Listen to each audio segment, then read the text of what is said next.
Medicover తో మీ మాతృత్వ కలలను సాకారం చేసుకోండి. ఇప్పుడు IOI పై 50%, IVF పై 20,000 తగ్గింపు మరియు పొందండి ఉచిత కన్సల్టేషన్ తో పాటు ఫ్రీ అల్ట్రాసౌండ్ స్కానింగ్.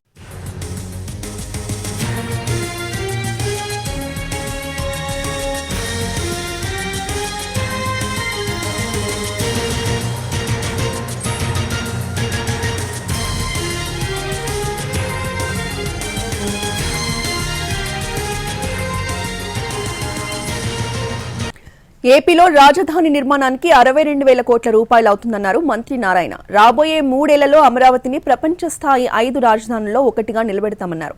గత ప్రభుత్వం రాజధానితో 3 ముక్కలాట ఆడిందని విమర్శించారు. లీగల్ ఇష్యూలను క్లియర్ చేసి రాజధాని నిర్మాణంలో ముందుకు వెళ్తామంటున్న మంత్రి నారాయణతో మా ప్రతినిధి Sai Sudheer face to face. నెలలోనే రాజధాని అమరావతి నిర్మాణ పనులు వేగంగా సాగుతున్నాయి. ఇప్పటికీ పనులకు సంబంధించి టెండర్ ప్రక్రియ కూడా కొనసాగుతుంది. దీనికి సంబంధించి మంత్రి నారాయణ మనతున్నారు. ఎంత మాట్లాడతారు సార్? రాజధాని నిర్మాణ పనులు ఏ విధంగా జరుగుతున్నాయి, ఏంటి అంటే అమరావతి రాజధాని ఏదైతే 217 చదరపు కిలోమీటర్లో 2014-19లో డిజైన్ చేసాం, దానికి సంబంధించి అప్పుడే 41,000 కోట్లకి టెండర్స్ ఇచ్చాం.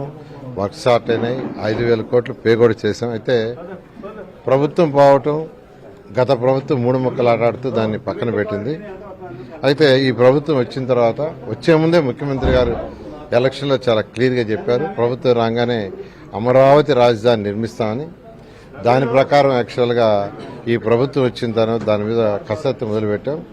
అనేక అడ్డంకులు, లీగల్ అడ్డంకులు కావచ్చు, కాంట్రాక్టర్స్ ఎవరైతే ఉండారో వాళ్ళే అప్పుడు అంటే 5 సంవత్సరాల్లో వాళ్ళే క్యాన్సిల్ చేయాల, అవి అట్నే పెండింగ్ పెట్టారు. అనేక ఉంటే డిఫరెంట్ కమిటీలు వేసి, కమిటీల ద్వారా రిపోర్ట్స్ తీసుకొని దాన్ని అథారిటీలో మీటింగ్లో డిస్కస్ చేసి, క్యాబినెట్లో పెట్టి డిస్కస్ చేసి, అసెంబ్లీలో కూడా పెట్టి డిస్కస్ చేసి ఆ లీగల్ ఇష్యూస్ అన్ని క్లియర్ చేసుకుని టెండర్ల ప్రక్రియ స్టార్ట్ చేశాం. 45,000 కోట్ల రూపాయలకి యాక్చువల్గా అథారిటీ 3 మీటింగుల్లో 41, 42, 43 అథారిటీ మీటింగ్లు ఇవ్వడం జరిగింది. రేపు క్యాబినెట్లో కూడా పెడుతున్నాం. అది అప్పులు తీసుకుని ఇమ్మీడియట్గా టెండర్లు పిలుస్తాం. అదేవిధంగా మొత్తం 62,000 కోట్లు అవుతుంది. ఇప్పుడు ఇది కాస్ట్ ఎస్ఆర్ రేట్లు బాగా పెరిగినాయి.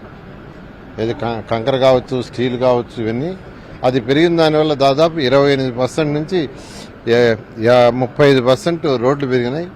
బిల్డింగ్స్ అయితే 40 నుంచి 50% పెరిగినాయి. మొత్తం 62,000 కోట్లు అవుతుంది. 45,000 కోట్లకు పిలిచేస్తున్నాం. అథారిటీ పర్మిషన్ ఇచ్చింది. మిగతాది కూడా జనవరి ఎండింగ్ లోపల అన్ని కంప్లీట్ చేసి టెండర్లు చేసి జనవరిలో వర్క్ స్టార్ట్ చేసి రాబోయే 3 సంవత్సరాల్లో ప్రపంచంలో ఉన్న టాప్ 5 రాజధానిలో ఒక రాజధాని నిర్మించడం. నిధుల సమీకరణ ఏ విధంగా చేస్తారు సార్? మరి నిధులకి కేంద్రం యాక్చువల్ గా వరల్డ్ బ్యాంక్ వారి ద్వారా 15,000 కోట్లు ఏర్పాటు చేస్తుంది. మరొక 11,000 కోట్లు హడ్కో లోను ఇస్తున్నారు. మరొక 5,000 కోట్లు బ్యాంకుల ద్వారా తీసుకుంటున్నారు. ఈ విధంగా నిధులు సమీకరించి దాన్ని ముందు తీసుకోవడం. టెండర్ పనులు ఎంతవరకు వచ్చేసాయి? టెండర్ పనులు యాక్చువల్ గా రేపు క్యాబినెట్ లో పెట్టి క్యాబినెట్ అవుతానే టెండర్ పిలుస్తాం. ఇది మొత్తానికైతే ఏపీ రాజధాని అమరావతి పనులు శరవేగంగా జరుగుతుందని మంత్రి నారాయణ చెప్తున్నారు. దానికి సంబంధించి నిధుల సమీకరణ కూడా జరుగుతుందని, త్వరలోనే రాబోయే 3 సంవత్సరాల్లోనే ప్రపంచ స్థాయి రాజధాని అమరావతి ఉంటుందని నారాయణ చెప్తున్నారు. ప్రకాశంతో సాయి సుధీర్, NTV, కాకినాడ.